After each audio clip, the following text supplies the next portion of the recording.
Muy buenos días. Son las 6 de la mañana de este viernes 9 de septiembre de 2016. Esta es la hora de la verdad y estos los temas y asuntos que trataremos en la grata compañía de ustedes durante las próximas horas. Apareció en el departamento del Meta el ELN. ¿De dónde? El ELN nunca estuvo en el Meta, jamás. La cosa es clara. Se están tomando el país los del ELN, que son la retaguardia armada de las FARC, y la avanzada en el negocio del narcotráfico. El ELN sustituyendo a las FARC. Y por eso se demoran con las supuestas conversaciones de paz, y por eso el ELN impone condiciones imposibles de cumplir, absolutamente imposibles de cumplir, porque se quieren quedar con el negocio de la cocaína y con el negocio de la extorsión. Son la retaguardia armada de las FARC. La famosa sentencia del Consejo de Estado tiene unos problemitas jurídicos que ya saltaron a la vista, porque se ha dicho a los cuatro vientos que el Consejo de Estado anuló la elección de Ordóñez.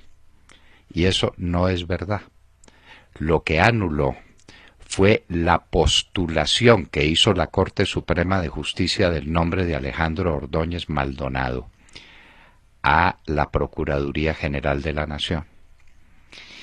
Y no tocó para nada la decisión que tomó el Senado de la República para elegir a Ordóñez. De manera que el Consejo de Estado se enfrentó a la Corte Suprema de Justicia, al Senado de la República y al país entero, que veía en Alejandro Ordóñez Maldonado como Procurador General de la Nación, su representante, su vocero, el defensor de sus valores y de sus grandes puntos de vista sobre el porvenir del país. Eso fue la sentencia de los paniaguados del Consejo de Estado encabezados por la señora Araujo, que parece que es la mata de la ignorancia en materia contencioso-administrativa, pero que obviamente está bien respaldada en política, porque al Poder Judicial lo volvieron política. Qué tristeza. Antes de la Constitución del 91 teníamos un sistema con todas las inconveniencias que tiene cualquier sistema, el de la cooptación, pero era un poder independiente. Si eran buenos o malos los consejeros de Estado y los magistrados de la Corte Suprema de Justicia, dependía de ellos mismos, que al salir elegían al sucesor, al salir alguno, elegían al sucesor del que se iba. Y así se iban renovando las Cortes por decisión de las mismas Cortes, que no dependían de nadie. Las pusieron a depender del Consejo Superior de la Judicatura, que depende del Congreso de la República, y las politizaron. Y ahí vino la tragedia de la justicia colombiana. La elección de Ordóñez no fue anulada. Repetimos, la hizo válidamente el Senado de la República.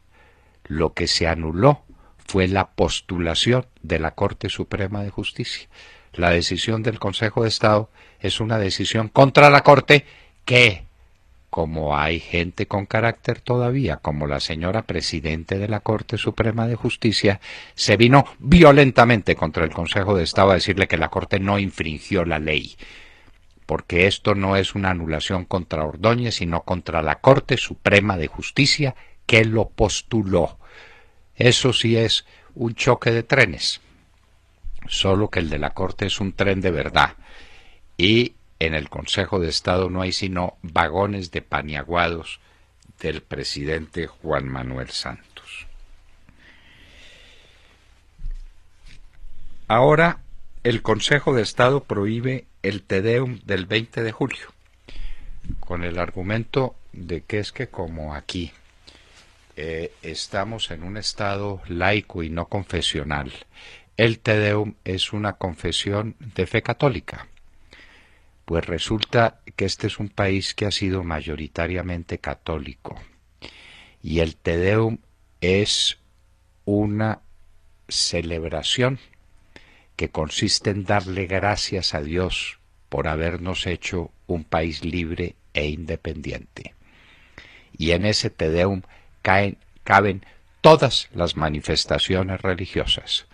La ceremonia la presiden los prelados de la Iglesia Católica, pero a él se pueden sumar todos. El Consejo de Estado le quiere quitar a Colombia hasta sus creencias religiosas para convertirlo en el Estado ateo, que es el anticipo de las FARC, que son ateas por su marxismo convencido. El marxismo no es por casualidad enemigo de la religión, lo es por antonomasia, por definición y por una ruptura esencial entre los valores del marxismo y los valores del catolicismo. Por eso dijo Marx que la religión era el opio del pueblo. Para el Consejo de Estado de Colombia también, el opio del pueblo. Hasta eso nos quieren quitar. La Corte Suprema de Justicia, la Corte Constitucional, no quitó el Cristo que preside las sesiones de esa Corte diciendo que ahí había un problema cultural histórico. ¿Y qué tal con el Te Deum? ¿Y qué tal con las acciones de gracias que le damos a Dios? Por ejemplo, por la paz que se celebró después de la guerra de los 1000 días, que esa sí fue una guerra de verdad, una espantable guerra civil. A Colombia no le pueden quitar sus convencimientos religiosos. Destituyeron al procurador porque era hombre de principios, de valores religiosos. Nos quieren convertir en una piara de cerdos ateos. Eso es lo que quieren hacer. Los efectos de Bronx en el centro de Bogotá. El alcalde Peñalosa, que vive en la estratosfera como él se mantiene viajando por todas partes del mundo, pues no tiene ni idea de qué cosa es Bogotá. Entonces creyó que sacando a la gente del Bronx a las patadas resolvía el problema. El problema no se resuelve porque el Bronx era simplemente el nicho, el nido atroz, espantable, repugnante en que estaban unos seres humanos convertidos en eso, en lo que están convertidos por obra del narcotráfico, por obra de los bandidos de las FARC. Entre los crímenes de las FARC tenemos que sumar lo que llaman algunos los desechables y otros tan elegantemente los habitantes de la calle. Ese es el resultado del narcotráfico. Nos pusimos a jugar con fuego y ese es el resultado del tema. Pero entonces lo tomamos todo de la manera más superficial que se puede tomar un problema serio. Y entonces es si están en el caño de la sexta con no sé qué, o si se pasan para no sé dónde, o si están aquí o allá. En alguna parte van a estar. ¿Por qué llegaron a esa condición? ¿Y por qué van para allá miles de otros colombianos? Y no solo en Bogotá, en Medellín, en Cali, en todas las ciudades del país, en Pereira. ¿Por qué? Porque envenenaron la sociedad colombiana a estos malditos narcotraficantes. Porque la guerra es con el narcotráfico del que ha sido el gran alcahueta Juan Manuel Santos. Todas las medidas que el presidente Uribe había tomado para combatir el narcotráfico, este hombre las derogó. Los bombardeos, las fumigaciones, la extradición, la extinción de dominio, los combates en los alrededores de los sembrados de coca. Todo lo acabó Juan Manuel Santos. Ahí están los resultados, señores. Los llaman habitantes de la calle. Es la lacra de la sociedad colombiana que se está convirtiendo en una sociedad de narcoadictos. Eso nadie lo mira, solamente se miran las consecuencias.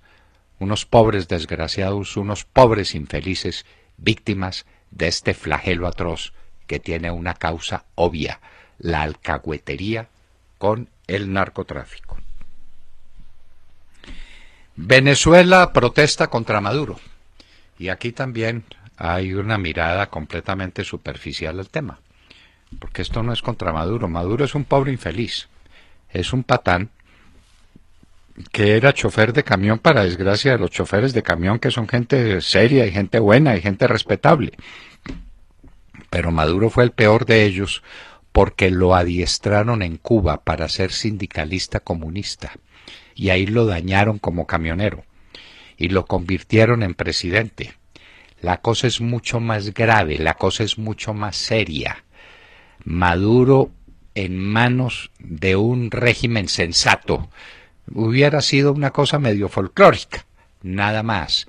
No, es que Maduro está en manos del comunismo internacional, en manos de los Castro, en manos de las Piedades Córdobas y de los Cepedas y de toda esta cáfila que va a ser la que mande en Colombia si es que los colombianos tenemos la cobardía y la insensatez de votar por el sí el 2 de octubre. Lo de Maduro es muy profundo, es otro fracaso del comunismo internacional, uno más de estos fabricantes de miseria que se vinieron para Colombia y que están a las puertas de nuestra heredad. Dice Salud Hernández Mora: siempre dije que el plebiscito era tramposo, pero el gobierno está superando todos los límites. Estaremos con Salud Hernández Mora a las 6:40 de la mañana. Dice el Departamento de Predicción del Clima en los Estados Unidos que no habrá niña este año. Cambiaron las condiciones y tendremos un tiempo como el de toda la vida. Octubre y noviembre, invierno, lloverá mucho como llueve siempre. Nada más que eso. Loado sea Dios, algo positivo. La policía francesa busca a 2 mujeres radicales islámicas en relación con el caso de los cilindros de gas que aparecieron en un camión. Ya hay 4 detenidos. Aquí en Colombia les podemos dar lecciones, queridos franceses, de lo que son los estallidos de los cilindros de gas. No ve que las FARC, esos que ustedes admiran tanto y con los que se abrazan y que son una maravilla, no hacían otra cosa que volar pueblos con cilindros bomba. Con esos cilindros les podemos dar lecciones sobre lo que eso significa. Llega a Alemania cargamento de armas químicas desde Siria, en cumplimiento de acuerdos. La pregunta es obvia: ¿llegan todas las armas químicas? ¿Siria no tiene más? ¿Bashar al-Assad no tiene más armas de esas para envenenar y matar y asesinar a su pueblo, que es lo que está haciendo en medio de la guerra más atroz que el mundo ha visto? Desde luego, desde lejos, porque el jefe del mundo, que es el señor Obama, es el señor Obama y nada más que eso. Para Trump, Putin es más líder que Obama. Pues sí, tiene razón, y tiene razón, desde ese punto de vista. Yo no estoy diciendo que sea mejor. Putin es espantoso, es la KGB. Pero que es más líder que Obama, no tiene duda ninguna. Putin maneja a Obama con el dedo chiquito. Obama le sigue detrás y hace lo que a Putin le dé la gana. Putin es el amo y señor de las relaciones internacionales y maneja a Rusia con un liderazgo maldito y con una violencia atroz porque la ejerce, pero la maneja. Obama no es líder y lo que dice Putin, lo que dice Trump es eso. Estuvieron 60 personas en un teleférico en el Mont Blanc a gran altura y con un terrible frío. Vamos a averiguar qué pasó con ellas, si finalmente las liberaron y qué pasó con esos seres humanos que pasaron una noche entera a gran altura en un teleférico soportando un frío espantable. Sancionado en los Estados Unidos el nadador Ryan Lochte por los bochornosos actos en que incurrió en Río de Janeiro, donde fue parte de unos actos vandálicos contra una estación de gasolina y contra sus servicios sanitarios, Y después salió a inventarse el cuento de que si había sido víctima de no sé qué ataque por parte de unos bandidos disfrazados de policías. Fue sorprendido en la mentira, y en los Estados Unidos no se puede mentir. Detestan la mentira. Entonces el señor fue condenado por un tiempo suficiente para arruinar su carrera de nadador. Ya tiene 34 años. Es el lánguido fin de la carrera de quien fuera un héroe deportivo de los Estados Unidos para convertirse en un pobre, infeliz mentiroso. Y en Hoy en la Historia recordaremos a León Tolstoy, que no nació en un día como hoy, como dice la efemérides que uno puede ver a través de los medios, que son muy dudosos en cuanto a su certeza histórica. Nació a finales de agosto del año de 1828, uno de los grandes genios de la literatura universal y de los personajes más interesantes de una inmensa riqueza espiritual, que terminó solo, abandonado, o él se abandonó a él mismo. Él huyó de su casa y de los suyos para encontrar la muerte en la soledad absoluta. León Tolstoy. Muchos estarán pensando ya en La Guerra y la Paz, otros en Ana Karenina, algunos en una de las obras más fabulosas de la literatura universal. De esto y de mucho más hablaremos con ustedes en las próximas horas en La Hora de la Verdad. Como todos los días, los invitamos a que nos sintonicen a través de nuestros diales, 710 en la ciudad de Medellín, en los 1200 AM en Cali, en Bogotá en los 970 AM de Radio Red de RCN y también en los 1370 AM de Radio Sabana de Sincelejo. Y como siempre, recordarles que a través de nuestra página de internet nos pueden escuchar en vivo y en diferido desde cualquier punto de Colombia o del mundo, y nos pueden hacer llegar todas sus opiniones a través del chat. Recuerden, en esta dirección www.lahoradelaverdad.com.co. Bienvenidos. Son las 6 de la mañana, 18 minutos. Escuchan La Hora de la Verdad. Muy buenos días. La oposición, encabezada por el expresidente Álvaro Uribe, sigue adelante a pesar del bullying que yo les comentaba ahora y de la campaña de exterminio que han desplegado el gobierno hacia Uribe y todos los uribistas. Sin embargo, el expresidente Álvaro Uribe no abandona su lucha y acaba de enviar una carta a los candidatos presidenciales Hillary Clinton y Donald Trump, detallando todas las preocupaciones del acuerdo de paz con las FARC. En la carta alertan sobre los beneficios de no extradición a los máximos responsables de las FARC y la aceptación del narcotráfico como un delito político. También se alerta sobre cómo los narcoterroristas no tendrán pena privativa de la libertad en Colombia y además podrán ser reelegidos a cargos públicos. Por último, mencionan cómo este grupo terrorista, considerado uno de los grupos terroristas más ricos del mundo, pues no tendrán obligación de entregar el dinero para reparar a las víctimas. Un punto en el que el nuevo fiscal general, Néstor Humberto Martínez, pues ya ha tomado acción, anunciando que hará una alianza con Estados Unidos para buscar sus patrimonios ocultos. Falta ver si en medio del estrés de la campaña los candidatos presidenciales le prestarán atención a esta misiva del expresidente Álvaro Uribe.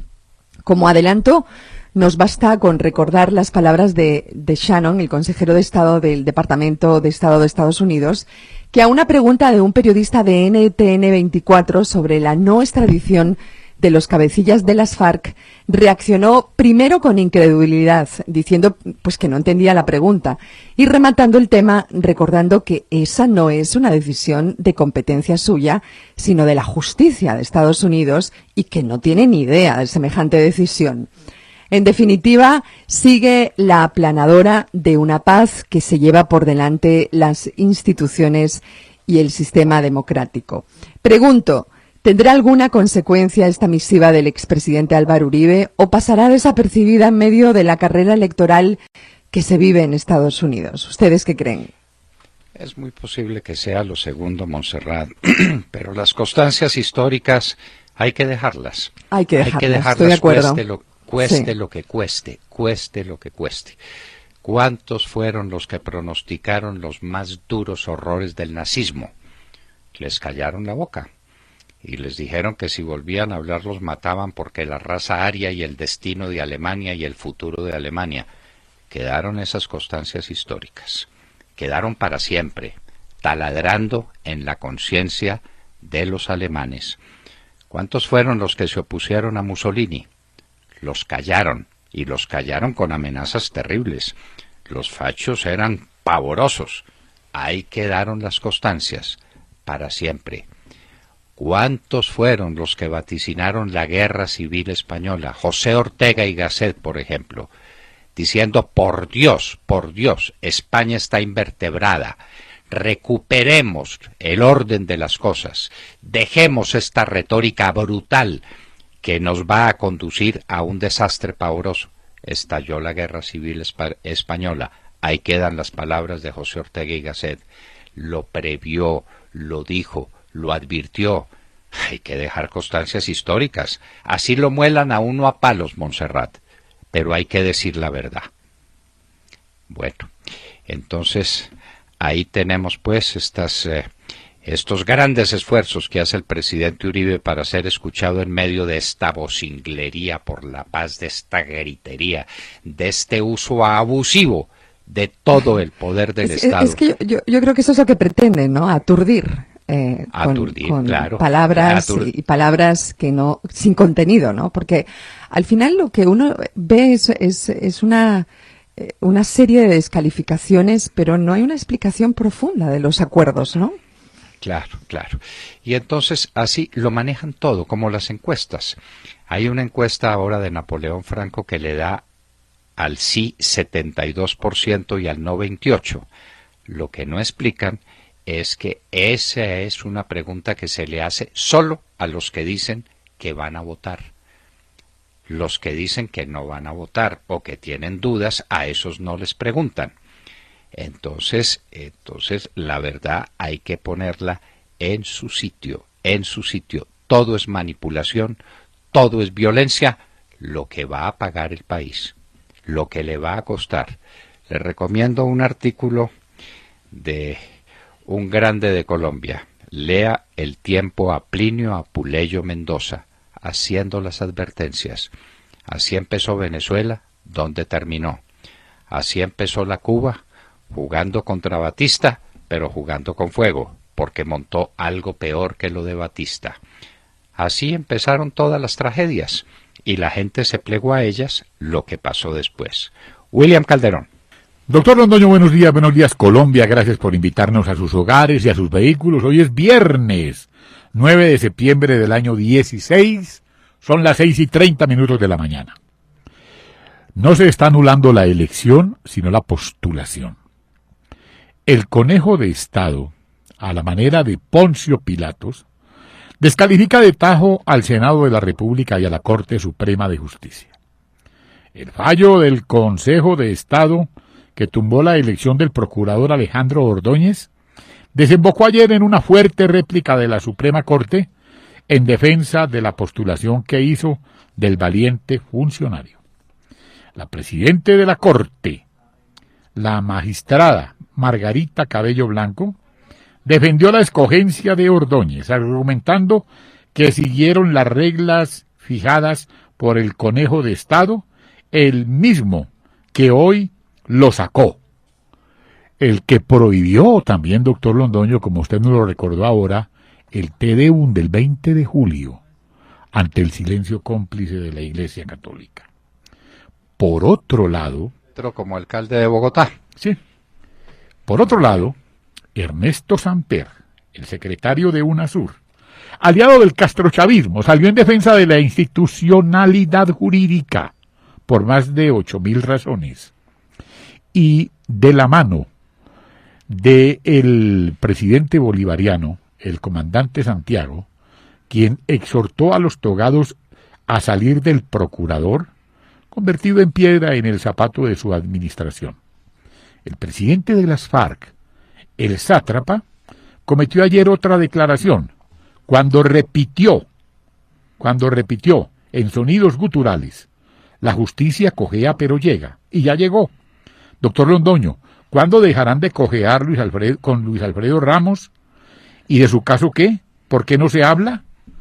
Lo recordaremos a usted, doctor Londoño, como a nuestro José Ortega y Gasset. ¿Para dónde nos vamos a ir?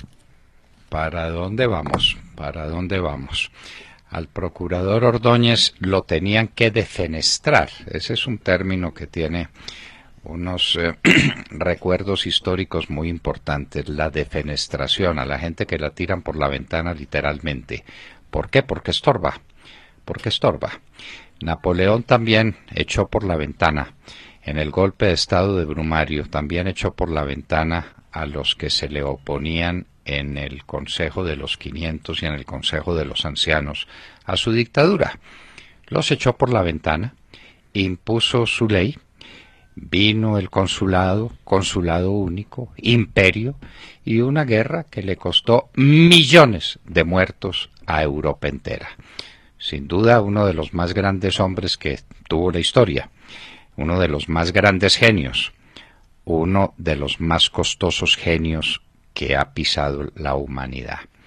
De manera, pues, William, que esas son las cosas. A Alejandro Ordóñez les estorbaba y lo tenían que sacar. Claro. Así, el Consejo de Estado tuviera que decir que la Corte Suprema de Justicia obró mal. Y ahora la Corte le dice, no señor, no acepto su sentencia. No obramos mal, obramos bien. Claro. La Corte recta y aplicó todas las normas que usted había fijado para la postulación de un candidato. Y el Senado de la República fue el que eligió a Ordóñez. Tenemos a Margarita Cabello allá. Ya el Consejo de Estado no dice nada sobre la elección del Senado de la República. Exactamente. Sino sobre la postulación equivocada de la Corte que obró inmoralmente. Porque no solo antijurídicamente, sino inmoralmente. Y la Corte no se lo acepta. De manera que ahí se planteó una división en los poderes irreconciliable. Sí, porque cuando uno le dice al otro que es un inmoral, que es un indecente, que postula equivocadamente a un candidato, quién sabe por cuáles razones, violando las reglas sobre los impedimentos y las recusaciones, es porque las cosas no se van a subsanar. ¿Cuál es el costo para el país que eso tiene? Bueno, pero había que echar al procurador. Tata Castro, hablemos de deportes. Doctor Londoño, amigos oyentes, muy buenos días. La tenista checa Karolina Pliskova dio la sorpresa ayer en el Abierto de los Estados Unidos. Venció a Serena Williams en semifinal 6-2 y 7-6 y es finalista por primera vez de un torneo Grand Slam. Desde 1993 una jugadora checa no era finalista del US Open. Pliskova se enfrentará en la final a la alemana Angelique Kerber, la nueva número 1 del mundo, a partir del lunes, quien eliminó a la danesa Caroline Wozniacki en semifinal 6-4 y 6-3. Será su tercera final de Grand Slam en esta temporada, campeona en Australia, subcampeona en Wimbledon. Comenzó el año como número 10 del mundo y lleva 52 victorias esta temporada. La verduga de las hermanas Williams en este torneo, Karolina Pliskova, la verdugo de las hermanas Williams. Sí, ahora, según las FARC, hay que decir verdugo y verduga. Pero todavía, no se le olvide que todavía no están en el poder. Ya casi. Sí, señor. Esta jugadora no está lejos de ser la mejor del mundo por su altura, potencia y temperamento en la cancha. Viene de ganar el torneo de Cincinnati antes de llegar a Nueva York. Allí venció en la final a la misma, con quien se enfrentará mañana en la final, Angelique Kerber.